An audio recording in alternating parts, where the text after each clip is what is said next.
Okay, this video is part 5 of GK Chesterton quotes. I got to get my School of Athens background a little better here. Okay, so GK Chesterton. It is the paradox of history that each generation is converted by the saint who contradicts it the most.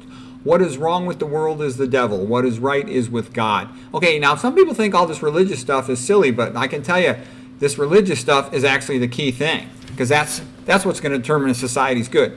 Because whenever there's a ruler, they want to get rid of God because then they become God. I mean, do you get it? And once they become so-called God in the society, they can do whatever they want to people, okay? If they want your daughter, they can just order her into their bed. People don't understand. You got to study ancient Greece, ancient Rome, and these other societies to know, because lots of Roman emperors had total power. I'm currently reading Gibbon's The Decline and Fall of the Roman Empire. And they would do stuff like that. They would just insist on a new concubine every day. They do all kinds of things like that.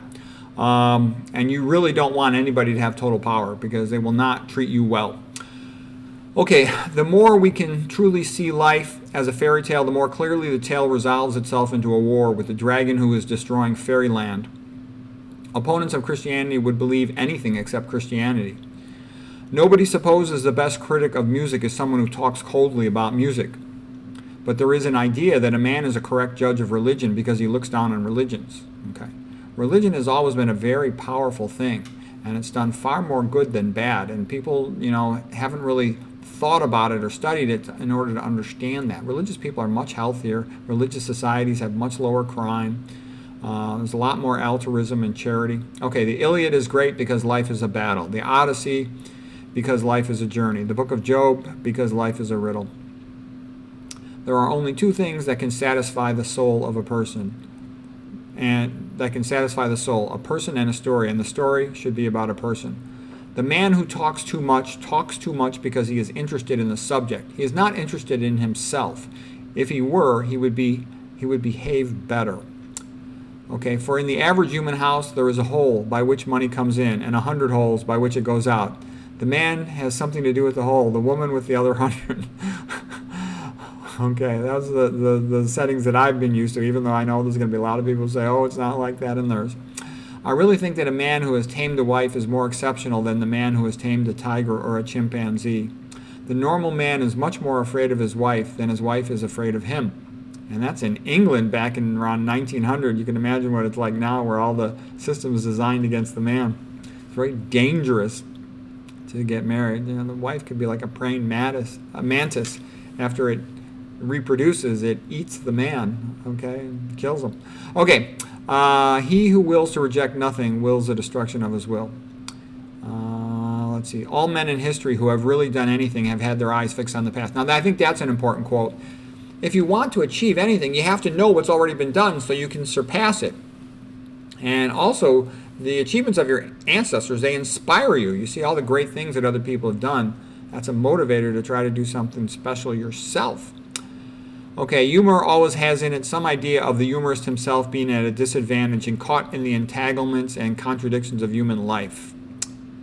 Okay, the men who have really been bold artists, the realistic artists, the uncompromising artists, are the men who have turned out, after all, to be writing with a purpose. Yeah, so if you just write for money or for fame, your book's going to suck.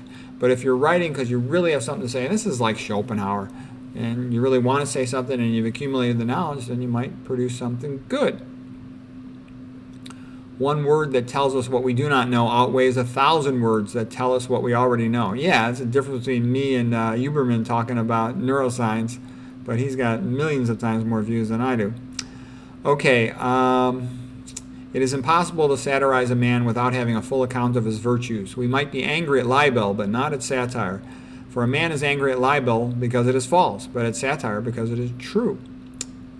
Women speak to each other. Men speak to the subject they are speaking about. I do think that's true in conversation, is that when you talk to a woman, women tend to take things a lot more personal than guys do. Like if I talk about a subject, she thinks I'm talking about that subject in her life. And I'm just talking about the subject, not about her in any way, but she will very often take it personally. It's also the fact when you talk to women that if she's premenopausal, there's always in the back of the mind, it's kind of like fast and transactional. Let's talk about, this patient. Do you think this is a bleed? Yes or no? Do you think this is normal or not? Yes or no? Is this a fracture? Yes or no? But the conversation doesn't really go much of anywhere else. And then, okay, thank you, goodbye. Okay, whereas with a guy, we just talk. And it's always because there's that element of potential sexuality in the background that the conversation really doesn't go much beyond that. It just doesn't. There's exceptions, People ask me what do I recommend they eat. The women will ask me like, what do I recommend for food? What do I recommend for their kid? But it's not the same as talking to a guy. I talk to my guy doctor friends. We just go on and on about whatever we're interested in. There's no secondary thought or anything. It's just a conversation. Whereas with a woman, there's always that conversation in the background. We can't be flirting. We can't talk more than we should. It's weird, but it's true. All right. Let's see. The man who really thinks he has an idea will always try to explain that idea, but the charlatan who has no idea will always confine himself to explaining that it is much too subtle to be explained. Okay. Almost done here. In everything worth having, there is a point of pain or tedium that must be survived so that the pleasure may revive and endure. Yeah, it's like when you start a new subject, you hit a long plateau that's kind of boring and tedious, and you have to stick with it to get to the good stuff. Let's see. A good novel tells the truth about its hero. A bad novel tells the truth about its author. The supreme stamp of the barbarian is the sacrifice of the permanent to the temporary. Yeah, some people, they're sort of primitive and vulgar and violent, and you just can't get anything talking to them, so you just avoid them. It is not we who censor the press, it is the press who silences us. It is only by believing in God that we can ever criticize the ruler. Once God is abolished from society, the government becomes God. Okay, yeah, that's why you don't want atheism. It means that you have no rights, zero. Okay, Chesterton, if man will not be governed by the 10 commandments, then he shall be governed by the 10,000 commandments. Chesterton, I have searched all the parks and all the cities and found no statues of committees. So, hope that was helpful.